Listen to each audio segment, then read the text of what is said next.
The audacity to be soft, why Black women don't have to destroy themselves to build empires. Good evening, everyone. I recently had the privilege of sitting down with Timika Lipscomb, a visionary thinker, advocate, and disruptor who is fundamentally reshaping how Black professionals and entrepreneurs understand success, sustainability, and self preservation. Timika is not just challenging the grind culture that has defined so many of our careers, she is offering us something revolutionary: permission to be soft, permission to rest, permission to protect our peace, permission to build empires that do not require us to destroy ourselves in the process.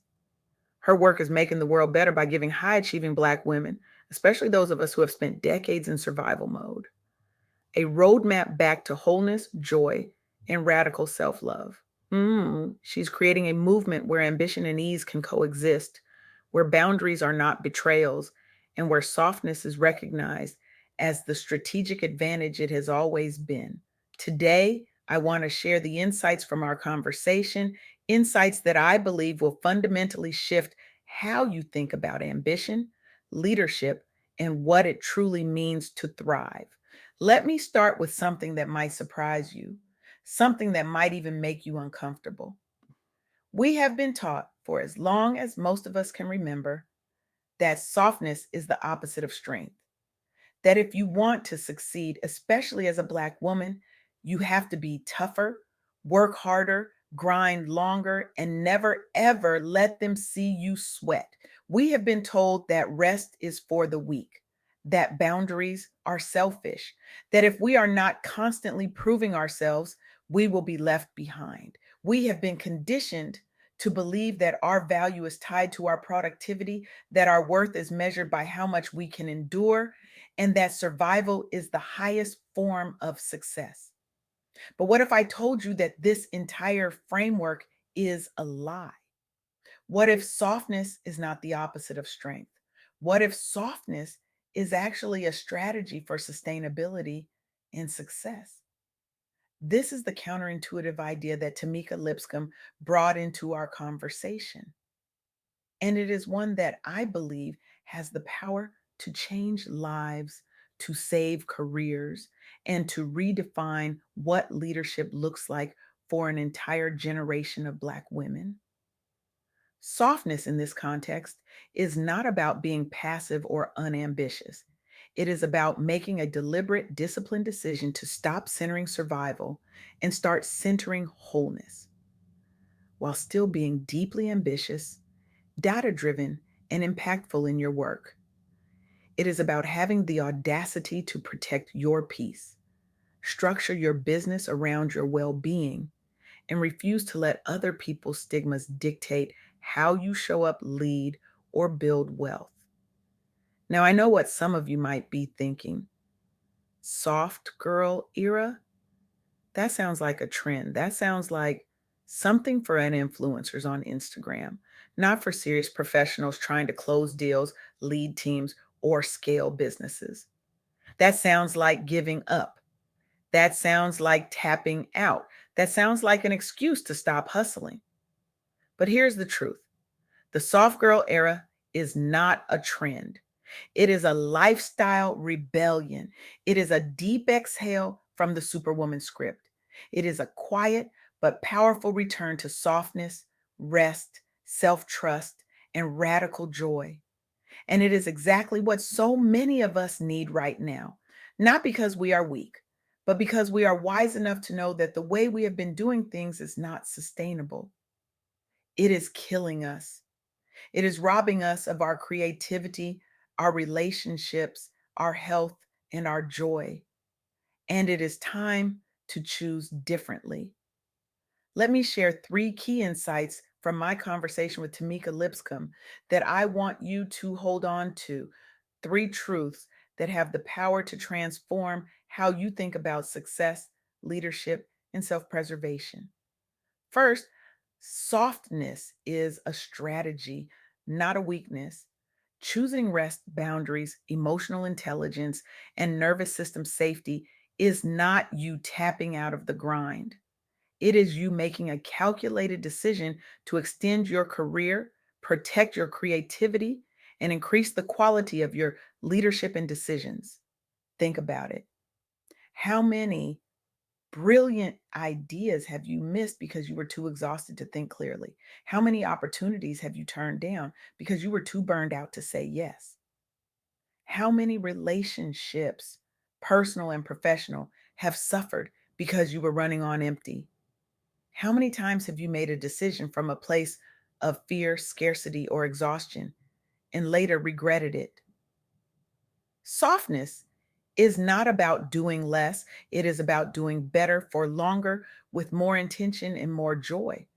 Now, but it is about recognizing that your nervous system, your mental health, and your emotional well being are not extracurriculars. They are the foundation upon which everything else is built. Second, you can be radically ambitious and radically gentle with yourself at the same time.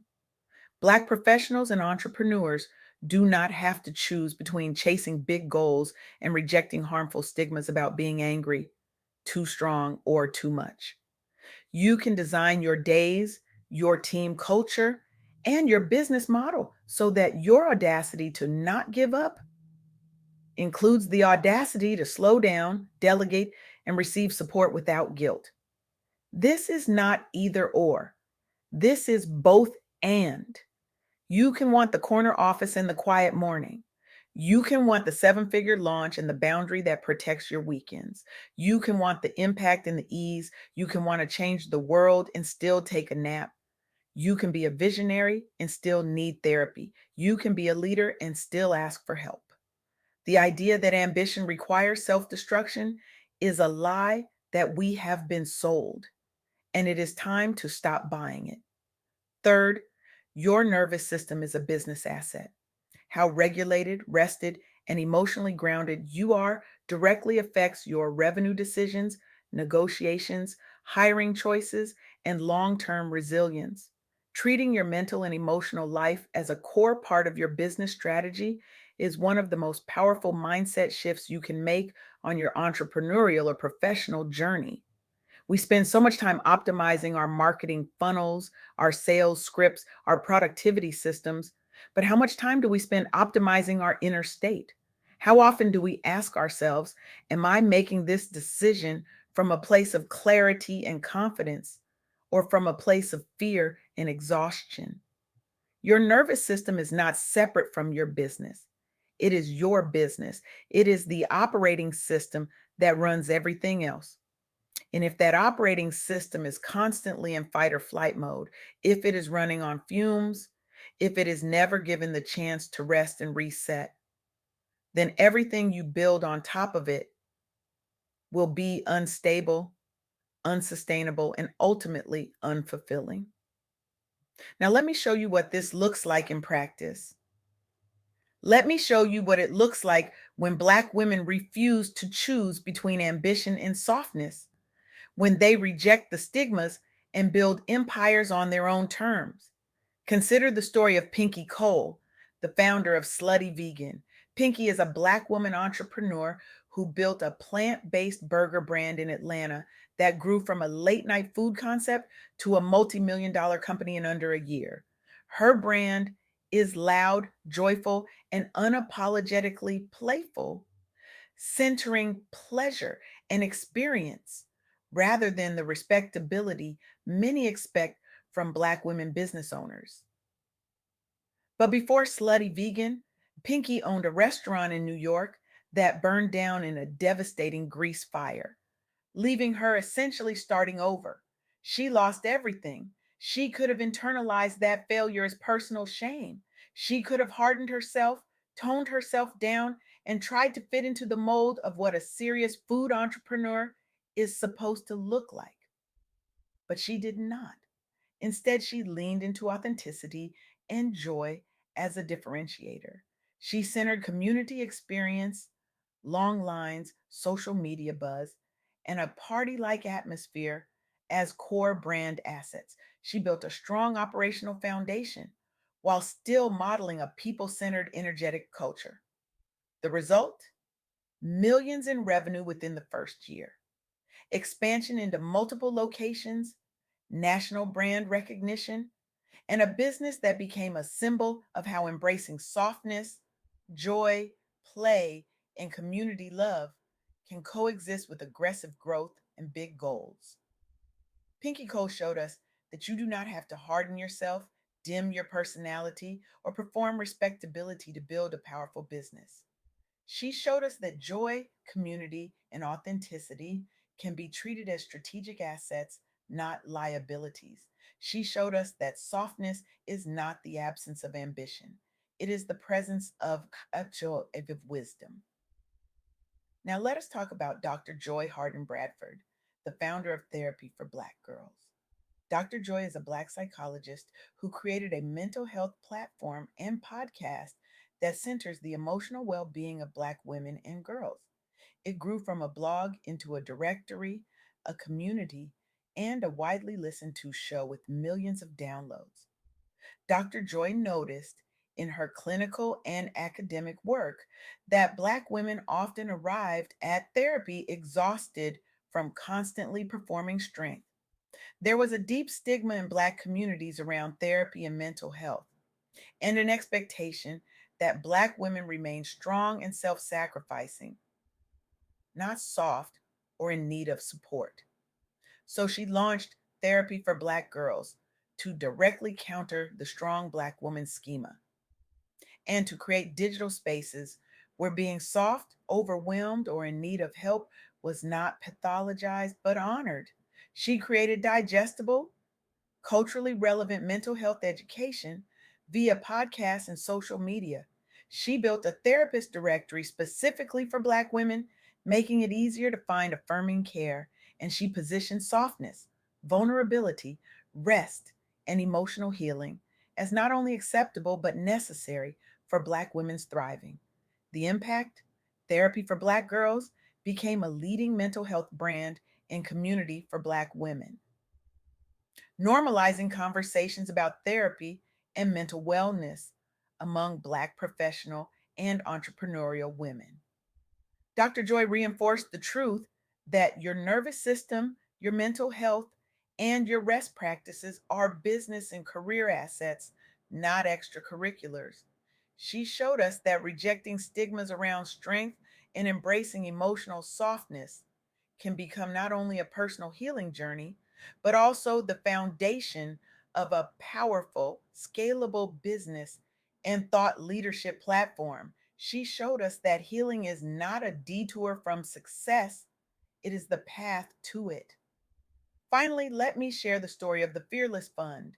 The Fearless Fund is a venture capital firm co founded by Black women entrepreneurs Ariane Simone, Keisha Knight Pulliam, and Ayanna Parsons.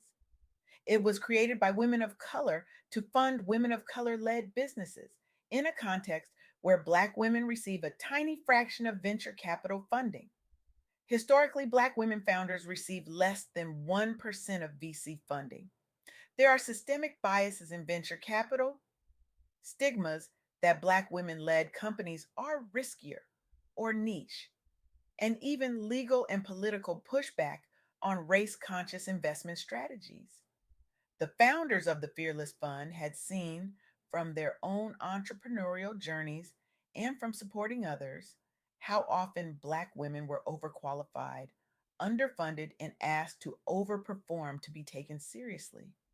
Instead of accepting this, they raised a dedicated fund specifically to invest in women of color led companies.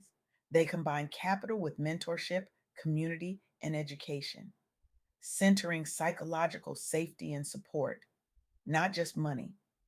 They used their platform to challenge industry narratives about who is investable. The result? They invested in multiple women of color led startups, helping them scale and create jobs, and they elevated public conversation about the inequities in startup funding and the need for intentional, targeted solutions. The Fearless Fund modeled a version of leadership where Black women refused to contort themselves to fit stigmatizing expectations and instead build new tables with new rules. combining fierce advocacy with a nurturing, community first approach. This is structural audacity. This is Black women leaders consciously rejecting stigmas that label them as high risk or unworthy of capital, and instead designing funding structures that affirm and protect them. A macro level expression of not giving in to stigma while centering care and support. So, what do these stories teach us? They teach us that softness is not the absence of ambition, it is the presence of wisdom. They teach us that you do not have to choose between building something powerful and protecting your peace. They teach us that the audacity to not give up on your dreams can and should include the audacity to not give in to the stigmas telling you that you must destroy yourself to succeed. They teach us that joy is not a reward you get after you have earned it. It is a right you claim right now. They teach us that rest is not lazy, it is revolutionary. They teach us that boundaries are not barriers, they are bridges to the life you actually want to live. But here's the hard truth: choosing softness in a world that rewards grind is not easy. It requires courage. It requires you to set boundaries when people expect you to be available 24/7.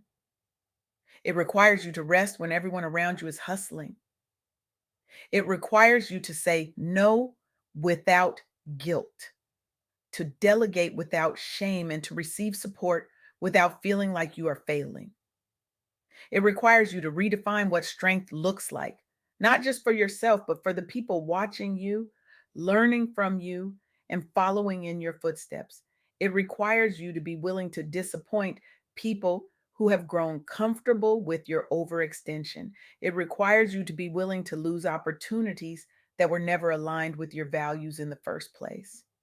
It requires you to trust that there is another way, a better way, a way that honors your humanity and your ambition at the same time. And that is why this conversation with Timika Lipscomb matters so much, because she is not just talking about self care as a nice to have, she is talking about self preservation as a business strategy. She is talking about nervous system regulation as a leadership skill. She is talking about joy, rest, and boundaries as non negotiables for anyone who wants to build something sustainable, impactful, and aligned with who they truly are. She is giving us permission to stop performing strength and start embodying wholeness. She is reminding us that we were not put on this earth to prove our worth. We were put here to live fully, love deeply, and lead powerfully without apology, without explanation, and without burning ourselves out in the process. So here's my challenge to you: if you stopped making every decision in your career or business from a place of proving people wrong, and instead made it from a place of protecting your peace and honoring your whole self, what would you stop doing? What would you start doing? And who would you finally give yourself permission to become? I want you to choose one concrete shift this week: one boundary, one rest practice, one delegation, one supportive conversation, something that reflects the audacity to not give up on your dreams and not give in to the stigmas telling you that you must destroy yourself to succeed. Because here is the truth: the world does not need more burned out Black women. The world needs more whole Black women, women who are rested, regulated, and radiant, women who lead from a place of clarity, not chaos, women who build businesses and careers that honor their humanity, not just their hustle. Softness is not the opposite of strength. Softness is the strategy that will carry you further, longer, and with more joy than grind ever could. So I'm asking you right now to stop waiting for permission, stop waiting for the right time, stop waiting until you have proven yourself enough. Choose softness, choose rest, choose boundaries, choose yourself, not because you have earned it, but because you are worthy of it. right now, exactly as you are. The audacity to be soft is the audacity to be free. And that freedom, that is where your greatest work begins. Thank you